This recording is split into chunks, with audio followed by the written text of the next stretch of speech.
Tes 1 2 3. Mantap. 1 2 3. Tes. Mantap. Jelas Pak? Jelas ya?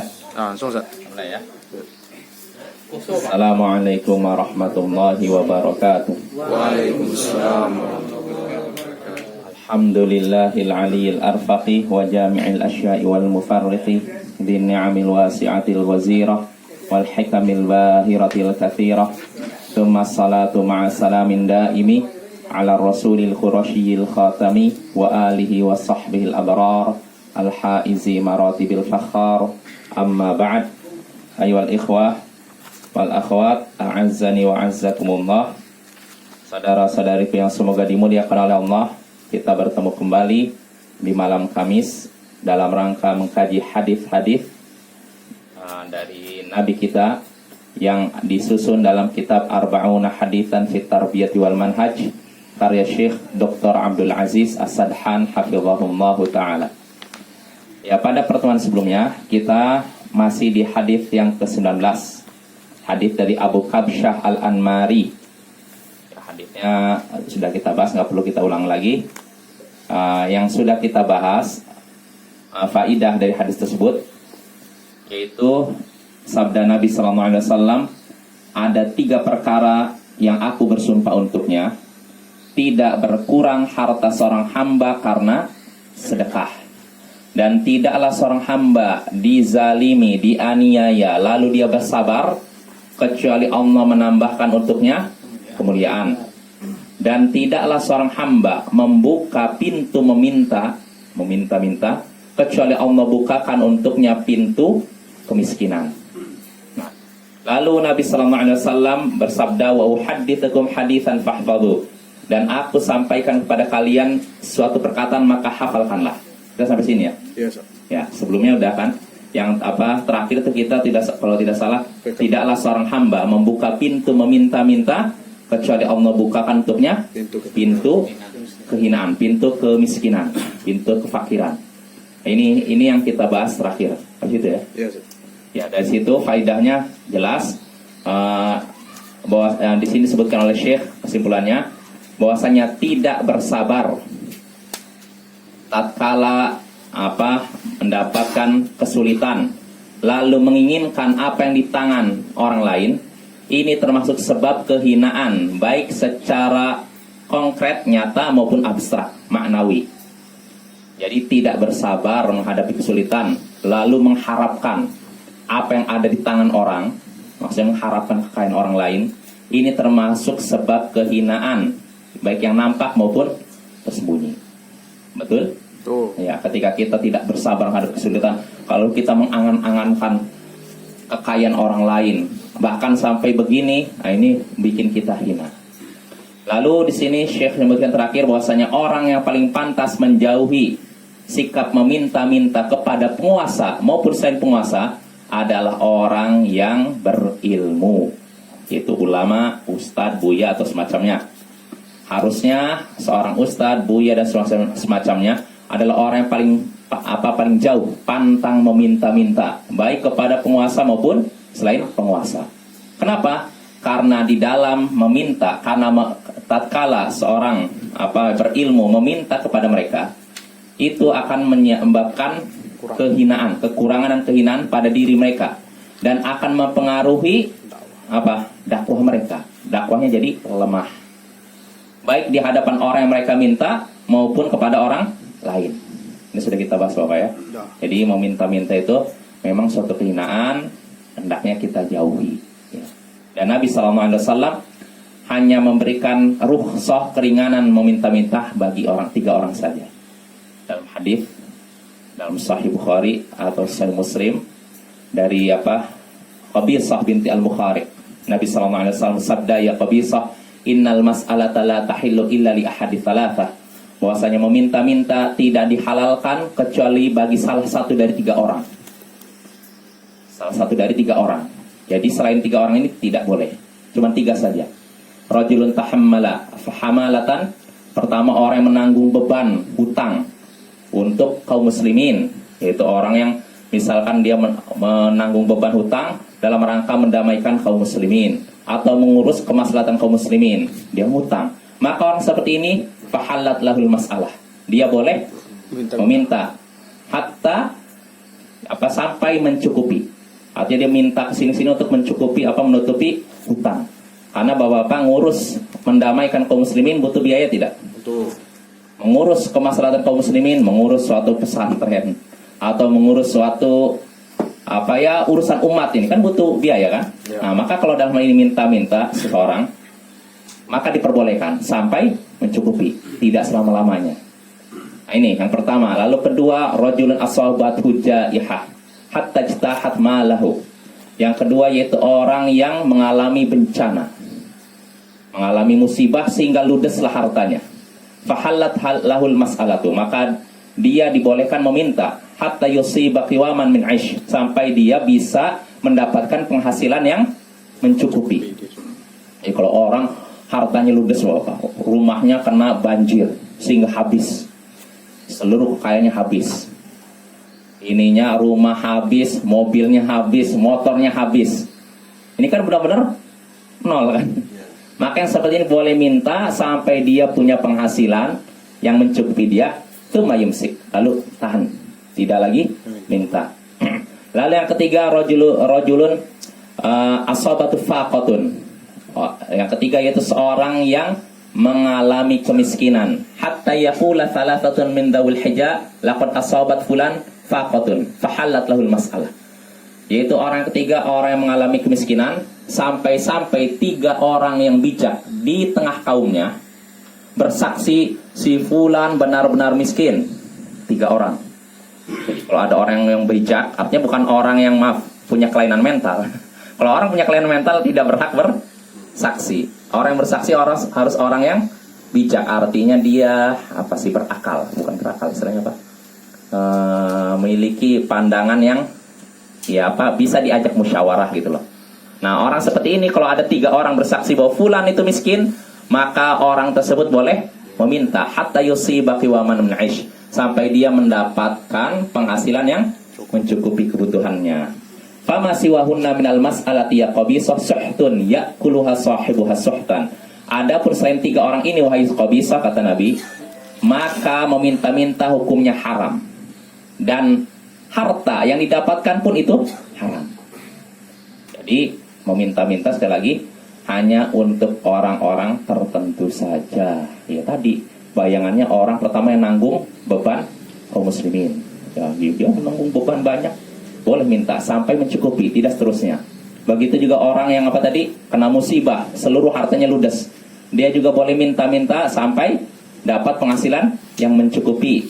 Lalu ketiga, orang yang dikatakan miskin lewat 3 saksi. 3 saksi ini bersaksi fulan ini benar-benar miskin, maka dia boleh minta sampai dapat penghasilan yang mencukupi. Adapun selain 3 orang ini, maka meminta-minta hukumnya haram, dan harta yang didapatkan pun haram. Artinya hartanya nggak halal untuk dimakan, harus diserahkan ke orang yang lain. Ya ini Bapak ya, jadi kesimpulannya minta-minta ini adalah perbuatan yang hina, rendah. Maka hendaknya kita semua menjauhi perbuatan minta-minta, terutama orang yang berilmu ya, karena ini akan mempengaruhi dakwahnya di hadapan penguasa maupun di hadapan umat.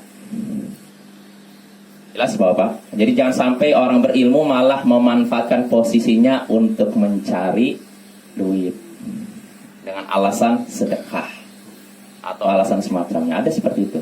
Ada. Ya kan? Manfaatkan kedudukannya untuk cari duit dengan alasan sedekah, infak dan semacamnya, sehingga akhirnya banyak orang jadi korban dengan embel-embel kan sedekah dan semacamnya. Ternyata dia kantongi kabur dan semacamnya. Ya ada Bapak ya, kita harus jauhi seperti itu. Ya. Bagaimana orang yang dapat mesin itu kan dia minta juga masukkan permohonan dia itu. Ini mesin nelayan itu. Ya. Bagaimana itu tak? Minta juga orang itu. Minta mesin. Gambarannya gimana? Mesin itu. Oh pemerintah. Kalau memang itu memang haknya haknya rakyat, nggak apa-apa minta kepada pemerintah. Yang jadi masalah itu kalau seseorang bukan haknya tapi minta-minta. Tapi bagaimana dengan cara kayak gini? Kadang-kadang kan kalau di sini kita ini masalah ini, karena Nah, anak ini mau kuliah, bikinlah surat kemiskinan kan. Gimana itu? Ya kalau mau miskin nggak apa-apa, boleh. Sementara dia ini masih ada lah usahanya sedikit. Cuman untuk membiayai anaknya kuliah itu nggak sanggup. Ya nggak apa-apa. Makanan sehari-hari dia nggak ada, gimana? Iya itu berarti miskin, nggak masalah, nggak masalah. Itu nggak boleh, nggak masalah, itu boleh. Ya, artinya kalau selain yang untuk itu, artinya memang seorang ya artinya ini minta ini artinya untuk memang untuk mengumpulkan. Ada sebagian orang meminta-minta jadi profesi. Ya. Satu daerah di Indonesia, nggak mau saya sebutkan namanya, satu kampung rata-rata pengemis, dikirim di Jawa Tengah, Jawa Barat, Jakarta. Jadi kalau di beberapa daerah, kenapa orang ini kayaknya miskin, tapi fokus ke kampungnya, rumahnya 2 tingkat, punya mobil. Mereka hidup dari hasil begini, Bapak. Nah, ini yang tercela ya. Ya, jadi kita jauhi ya. Ya, kesimpulannya gini, intinya gini aja. Kesimpulannya, kita hanya boleh minta-minta kalau benar-benar butuh. Ya, contohnya tadi kan, orang yang ngurus kemaslahatan kaum muslimin, butuh harta tidak? Butuh uang nggak? Butuh kan? Karena kalau dia sendiri yang nanggung, dia nggak sanggup kan? Maka nggak masalah. Begitu juga orang yang hartanya habis. Dia bagaimana menghidupi dirinya dan keluarganya? Nggak apa-apa minta. Begitu juga orang yang benar-benar miskin. Maka kalau memang seorang benar-benar butuh, dia udah berusaha tapi tidak dapat, maka meminta diperbolehkan. Tapi tidak selama-lamanya. Jadi jangan sampai hidup bergantung dengan ini. Jangan ya. Tetap harus mandiri. Seorang muslim harus punya kehormatan, kemuliaan di hadapan manusia ya. Jangan menampakkan dirinya itu butuh, bahkan rendah, hina di hadapan orang lain. Makanya ada sebuah athar dari Ali bin Abi Thalib kalau salah. Saya lupa gimana ya. Sesungguhnya orang yang hidup dari intinya gini, kalau ada orang menjadi beban orang lain, hidup dari bantuan orang lain, ini seperti apa perumpamaan? Saya lupa Bapak. Kesimpulannya tercela lah. Artinya seorang muslim harus punya harga diri, menjaga harga dirinya, jauhi dari perbuatan minta-minta atau selalu disokong dalam keadaan dia mampu. Dia memang tidak minta, tapi terus saja disokong. Ada seperti itu. Mau minta kan tercela kan? Bagaimana kalau saya tidak minta, tapi dikasih terus? Ini pun jangan jadikan kebiasaan. Kalau memang butuh, maka seperti kalau terus menerus, ini jangan. Seorang muslim harus punya harga diri. Makanya Nabi pernah bersabda dalam hadis Sahih Bukhari Muslim, seandainya salah seorang dari kalian mencari kayu bakar, lalu dia bawa di punggungnya, kemudian menjualnya sehingga bisa menjaga mukanya dari minta-minta, maka itu baik daripada dia meminta-minta kepada manusia, baik manusia itu memberinya maupun tidak memberinya. Jadi lebih baik seorang itu bekerja walaupun dianggap rendah daripada begini atau jadi beban orang lain ya. Jadi seorang muslim sekali lagi harus punya kemuliaan ya di hadapan manusia ya. Jelas Bapak ya?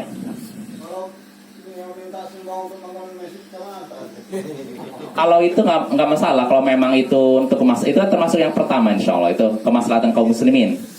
Kalau memang untuk kemaslahatan kaum muslimin seorang minta nggak masalah. Gambarannya seperti misalkan seorang meminta untuk ya tadi pembangunan masjid, atau meminta untuk misalkan anak yatim, dia misalkan ngurus anak yatim, kan butuh biaya Bapak ya. Nah maka dia minta nggak masalah, karena dia bukan minta untuk dirinya, tapi minta untuk orang lain, untuk kemaslahatan kaum muslimin. Maka insya Allah nggak apa-apa. Yang tercela itu kalau orang minta tapi untuk dirinya, untuk kemaslahatan dirinya, bukan kemaslahatan umat. Padahal dia mampu. Nah ini yang tercela. Itu sama tuh Dasar. Orang misalnya mau sekolah, kuliah kan, kemudian dia tidak mampu, dia minta gitu. Itu bisa gitu. Atau terlalu dipaksakan ya gitu. Minta sama orang. Ini tadi ceritanya. Iya. Dia kan tidak mampu. Apakah dia boleh gitu? Ya kalau memang gini, artinya gini, kalau memang ada seorang gini, misalkan suatu instansi atau pemerintah misalkan menyediakan dana, udah ada memang dananya. Nah, dana ini nggak dikucurkan kecuali kalau kita minta, maka nggak masalah kita minta. Tapi kalau nggak ada? Nah ini yang jadi masalah. Kalau nggak ada tapi dia minta-minta, ini yang salah. Tapi kalau memang udah ada dananya, ya itu nggak apa-apa, itu memang hak kita. Jadi kalau kita meminta sesuatu yang memang itu hak kita, maka nggak masalah Bapak. Jelas Bapak ya. Misalkan pemerintah kita, misalkan udah masing-masing warga negara Indonesia dapat, misalkan apa contohnya, vaksin atau minyak goreng. Pembagian minyak goreng kan udah ada ini, misalkan pemerintah udah menentukan nih, tiap warga negara Indonesia dapat minyak goreng 5 liter. Ini disediakan pemerintah, dan pemerintah tidak akan mengucurkannya kecuali kalau kita datang lalu nagihnya kan. Nah, maka kalau dalam hal ini kita minta, tercela tidak? Tidak, kan sudah ada hak kita di situ. Ya kalau pemerintah itu kan memang haknya memang sudah memperhatikan rakyatnya. Sama dengan minyak goreng semalam. Yang mampu, yang nggak mampu dapat jatah semua. Iya. Nggak Ya. ada masalah. Kalau atas nama pemerintah. Sama dengan itu. Atas ada namanya suatu persyaratan yang harus bikin surat miskin, bikinlah. Iya ya, artinya kalau memang itu, memang kalau seorang meminta kepada pemerintah memang sesuatu yang merupakan haknya, maka itu bukan perkara yang tercela. Terus kedua, tadi kalau seorang meminta juga dalam keadaan butuh, itu juga tidak tercela. Yang tercela itu kalau seorang meminta sesuatu yang bukan haknya dan dalam keadaan tidak membutuhkan. Ini intinya Bapak. Kalau tidak membutuhkan, ini yang jadi masalah. Inilah perbuatan yang tercela dalam Islam. Tapi kalau butuh, sekali lagi nggak apa-apa seorang. Jadi seorang misalkan dalam kondisi sulit, kesulitan ekonomi, lalu dia udah berusaha tidak dapat juga penghasilan, ya bagaimana lagi? Daripada dia meninggal, anaknya kelaparan, maka nggak apa-apa minta. Tapi sekali lagi jangan jadikan kebiasaan terus-menerus. Enggak, seorang muslim sekali lagi harus punya harga diri, menjaga harga diri. Jadi jangan begini terus, jangan. Tetap dia berusaha. Jangan jadikan profesi ya. Nah iya. Maha bicara anaknya masuk polisi. Ada beberapa persyaratan kurang. Dia sogok sampai matinya tentu haram juga apa. Nah itu yang jelas, itu beda lagi Pak. Kalau itu namanya riswah, itu namanya suap sogok, lain lagi. Kalau ini kan minta temanya. Ya itu maksudnya pihak orang dalamnya minta gini gitu, Ya, supaya terima gitu. Saling dua-dua sama. Oh itu namanya babnya bukan meminta, tapi babnya nyuap atau sogok. Nah itu laknatullah ala rashi wal murtashi. Dalam surah Ibnu Majah, laknat Allah ditimpakan kepada orang yang menyuap dan menerima suap, menyogok dan menerima sogok. Ini kan udah termasuk tren tuh. Masuk pegawai, sogok. Ya salah satu Itulah. syaratnya kurang kan. Kalau nggak dikasih ya nggak. Ya itulah. Jadi saya pikir itu apa namanya itu dosa jariah gitu ya. Oh maksudnya kalau dia udah terima maka dosa terus. Iya. Dia Nggak, Islam. dulu jadi pegawai. Hasilnya itu kan dulu jadi dosa juga kebanyakan. Itu pernah ditanyakan kepada Syekh Abdul Aziz bin Bas tentang seseorang yang waktu itu ditanya oleh beliau, oh ya ini seseorang lulus ke suatu instansi instansi lembaga negara kalau nggak salah, tapi ujiannya dari hasil nyontek. Apa status gaji dia? Syekh bin Bas ditanya gitu kan. Kata beliau, ya insya Allah nggak masalah gajinya. Yang penting dia ketika sudah kerja nih, udah terima, dia harus amanah. Jangan sampai dia melalaikan pekerjaannya. Karena kalau dia melalaikan pekerjaannya ini baru gajinya bisa jadi haram. Nah, adapun terkait yang sudah berlalu dia nyontek ujian, maka kewajiban dia cukup tobat saja. Ya nyonteknya mencontoh itu sama dengan memberi itu kan lain masalahnya. Kalau mencontoh kan misalnya kita anak murid sekolah nyontek soal masalah apa, misalnya ujian yang di apa, itu kan nggak ya apa, itu mungkin masih diterima. Tapi kalau menyogok istilahnya sogok yang disogok, itu masalah. Oh iya. Ya itu kan hampir mirip Pak. Menyogok artinya ada unsur tipuan gitu kan. Wallahu a'lam ya. Ya makanya itulah pelajaran bagi kita semua. Jangan sekali-kali itu. Nggak, khawatirnya nggak berkah memang. Kalau kita dapat pekerjaan dari hasil begini, ya nggak berkah. Ya nanti nampak akibatnya pada diri kita, keluarga kita atau anak kita. Maka jauhi ya. Masih banyak pintu rezeki yang Allah halalkan. Loh nanti kalau saya nggak bayar, saya nggak akan terima jadi misalkan karyawan. atau jadi pegawai. Pertanyaannya, apakah pintu rezeki Allah cuma ada pada pegawai, karyawan? Nah, sama ini Ustaz. Iya. Ada perguruan tinggi menerima siswa dengan catatan asli orang Mentawai, orang pribumi.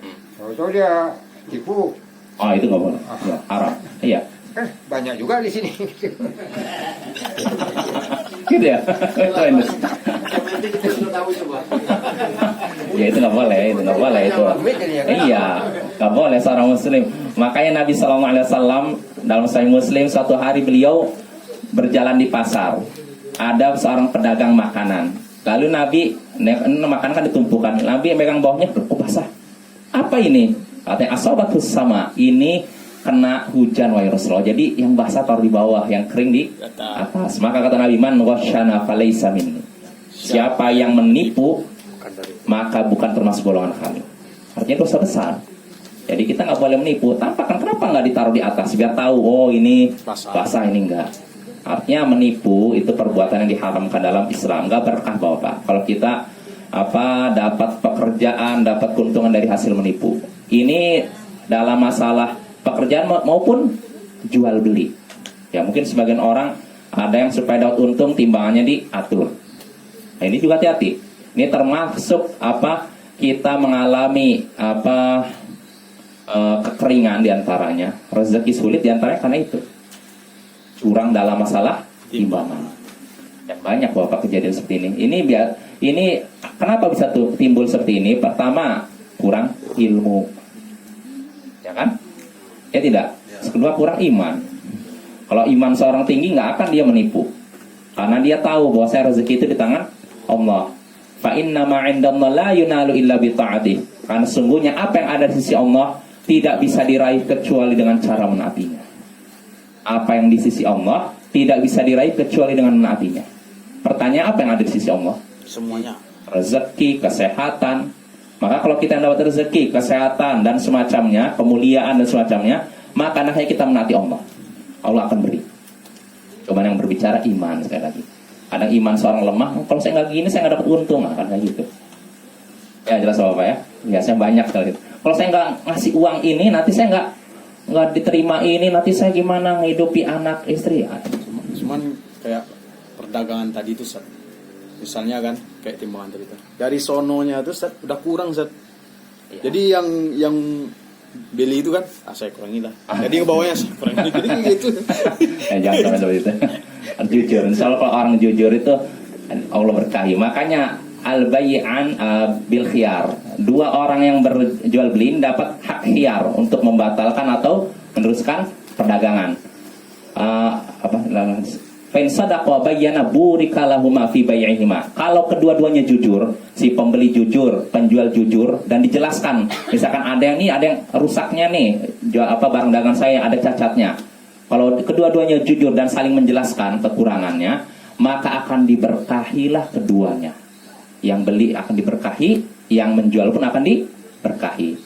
Cuman orang sekali karena kurang iman, kurang ilmu, jadi merasa kalau saya nggak ini, kalau terlalu polos nanti saya tidak dapat untung, tidak dapat pembeli dan semacamnya, sehingga akhirnya yaitu dengan cara-cara curang, disembunyikan aibnya atau gimana. Nah yang seperti ini perbuatan yang tercela Bapak ya. Ini harus dihilangkan dari tengah-tengah kita, terutama kalau kita sudah ngaji nih. Jadi jujur Bapak, jujur itu berkah. Ya kalau kita jujur akan Allah berkahi. Tapi kalau kita dusta, ya satu dusta akan menyeret pada dusta berikutnya. Nanti dusta berikutnya menyeret dusta berikutnya terus. Dan ini akan menyebabkan harta kita tidak diberkahi. Jadi mulai kita biasakan jujur ya dari masalah itu, masalah yang sekilas sepele itu jual beli atau pekerjaan dan semacamnya. Nah kalau masalah pekerjaan yang seringnya nyinggung masalah ini ya, masalah pekerjaan, misalkan ada seorang pegawai di suatu perusahaan, dia tidak hadir tapi nitip tanda tangan saya. Itu juga hati-hati. Dia seolah-olah hadir padahal tidak hadir. Ini curang ini. Ya. Nabi menyatakan siapa yang menipu dia bukan termasuk golongan kami. Artinya dosa besar Bapak kalau sampai begitu. Nah nanti kalau orang seperti ini dia dapat uang, nah uangnya ini dipertanyakan gajinya. Jadi gajinya ada yang haram. Mungkin dia misalkan gini, selama 1 bulan selama 3 minggu dia jujur, 1 minggunya yaitu nitip tanda tangan. Berarti misalkan gajinya 5 juta, berarti di antara 5 juta ini ada gaji yang haram. Ya, nggak masuk. Ya, jangan sampai masuk ke mulut kita atau istri kita atau anak kita. Itu akan mempengaruhi perilaku kita, istri kita dan anak kita. Jelas Bapak ya? Harta haram sekali itu mempengaruhi kepribadian, kejiwaan kita, anak kita dan istri kita. Makanya seorang ulama Muhammad bin Sirin Fudail bin Iyad kalau salah, kata beliau itu, sungguh aku inilah asiyallah fa aradhalika fi khuluqid dabati wa mar'ati. Sungguh aku pernah bermaksiat kepada Allah, maka aku lihat pengaruhnya pada perilaku istriku dan hewan tungganganku. Aku pernah bermaksiat kepada Allah, maka aku lihat pengaruhnya pada perilaku istriku dan hewan tungganganku. Maksudnya apa? Kalau misalkan seorang suami, misalkan dulu istrinya lembut, tiba-tiba kasar. Apa ini?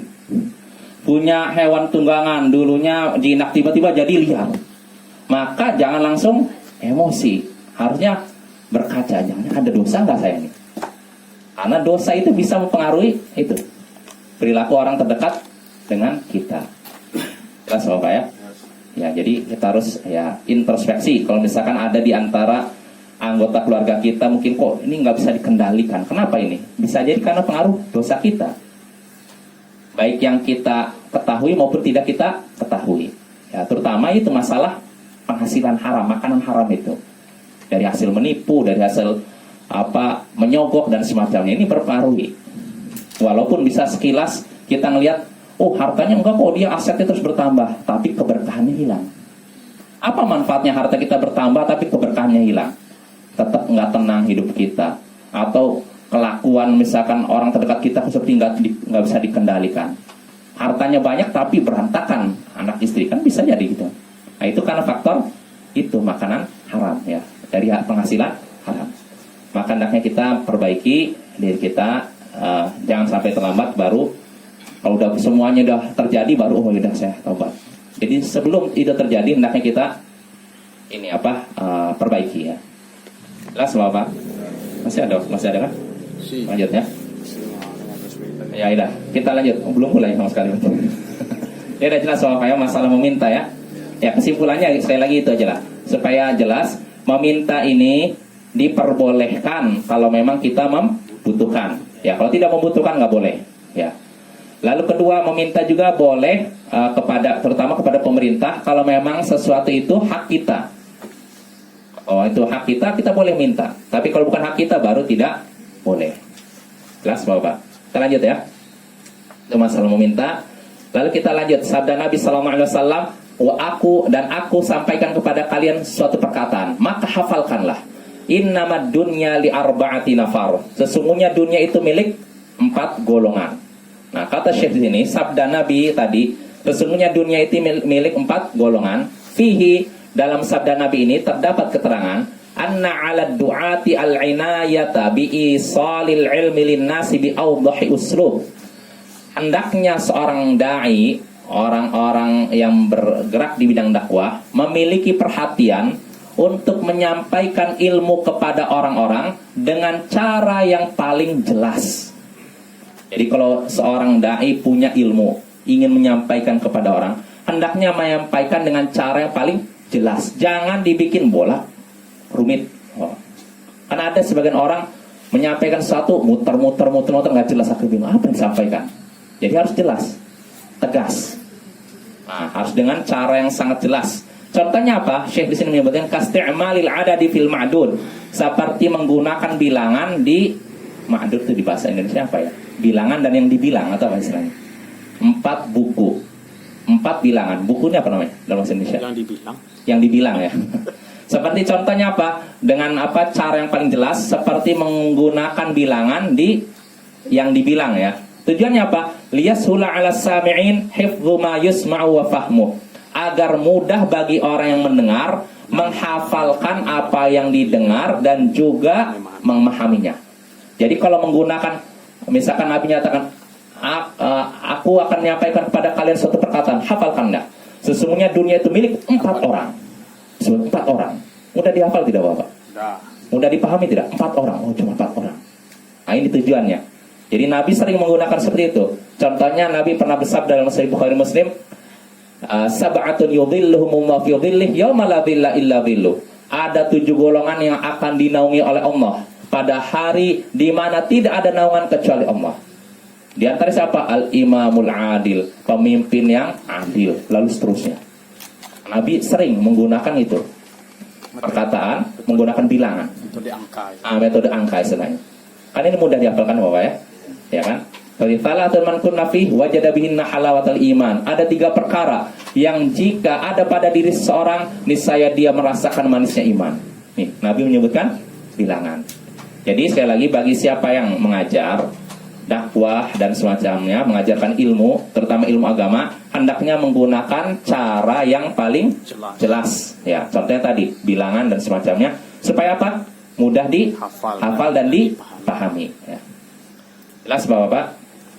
Lalu berikutnya, kata Nabi, sesungguhnya dunia itu milik 4 golongan. Pertama, abdin wa qawlu, sabda Nabi, abdin razaqahumullahu malan wa ilman, fahuwa yattaqi fihi rabbah wa yasilu fihi rahimah. Yaitu seorang hamba yang Allah beri rezeki berupa harta dan ilmu. Dia bertakwa kepada Allah terkait hartanya. Wa yasilu fihi rahimah, dan dia gunakan hartanya untuk menyambung silaturahim. Wa ya'lamu lillahi fi haqqan, dan dia juga mengetahui hak Allah pada harta tersebut. Fahadza bi afdalil manazil. Ini adalah sebaik-baik kedudukan. Orang yang paling baik kedudukannya orang yang ini. Dikasih harta dan ilmu. Dia bertakwa kepada Allah terkait hartanya. Dia gunakan hartanya untuk apa tadi? Yang silaturahim, dan dia juga tahu hak Allah terkait hartanya. Inilah sebaik-baik kedudukan. Fihi, dalam sabda Nabi tadi, anna barakatal mal walau kana yasiran la takunu illa idza unfiqa bi syartain al-ilmu wat taqwa. Ini faedah yang bagus Bapak.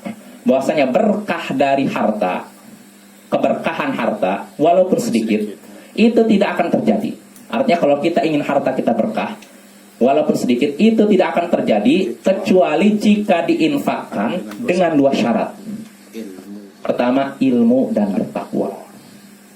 Jadi kalau kita ingin harta kita berkah, maka harta kita dibelanjakan dengan 2 syarat. Pertama, ilmu dan takwa. Artinya kita tahu, saya ini membelanja untuk ini bermanfaat atau tidak. Lalu bertakwa, saya menggunakan ini untuk kemaksiatan atau untuk ketaatan. Nah, jadi kalau kita ingin harta kita diberkahi oleh Allah, Bapak, maka belanjakanlah harta kita dengan syarat apa? Ilmu dan takwa. Tahu bahwa ini dibenarkan dalam Islam. Tahu kalau ini tidak dibenarkan dalam Islam. Jadi jangan cuma modal semangat. Wah. Misalkan gunakan bisnis yang ternyata bisnisnya haram. Seperti yang sekarang lagi ramai itu kan, crazy rich itu. Sekilas kaya gitu, tapi ternyata ada hasil nipu. Nah, sebenarnya kalau kita mau pakai kacamata syariat itu nampak ini kok bisnisnya kok nggak jelas gitu loh. Karena saya pernah waktu itu pernah punya Telegram udah lama sih. Lihat apa nih, ada orang masukkan saya ke grup, ya itu grup apa namanya, trading gitu ya. Apa nggak dikenal? Siapa nggak dikenal?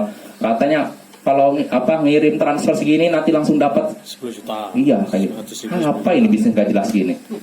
Ya kan, kalau kita tidak punya ilmu, tergiur dengan hitungan itu nominalnya, wah itu Emang dikasih tuh, Sat. iya memang untuk sementara dipancing gitu kan. Tapi lama-kelamaan sudah masuk jebakan, udah kabur pemiliknya. Sampai miliar-miliar nggak dikasih lagi.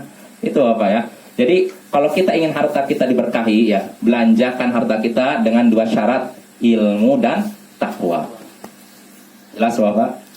Nah, masih ada kan? Ada sedikit lagi lah. Wafihi, ya udah terakhir lah. Lalu berikutnya kata Syekh di sini terkait sabda Nabi tadi, seorang hamba yang diberi rezeki berupa ilmu, harta dan ilmu. Kata Syekh di sini, anna alaman tawalla amwalan nas allati arada ashabuha da'ma wujuhil khair an yattaqiyallaha ta'ala wa an yad'aha mawadhi'aha hasbal ilmi syar'i fa in kana dzalika falahu wa lahum wa in kanat al-ukhra bi ihmalin aw tafritin fa alayhi wa lahum fa ashabul amwali muhsinun wa ma 'alal muhsinina min sabil. Jadi kata Syekh sini, bagi orang yang mengurus harta manusia, bagi orang yang mengurus harta orang-orang, yang mana pemiliknya ingin menyokong segala bentuk kebaikan, maka orang yang mengurus ini harus bertakwa kepada Allah.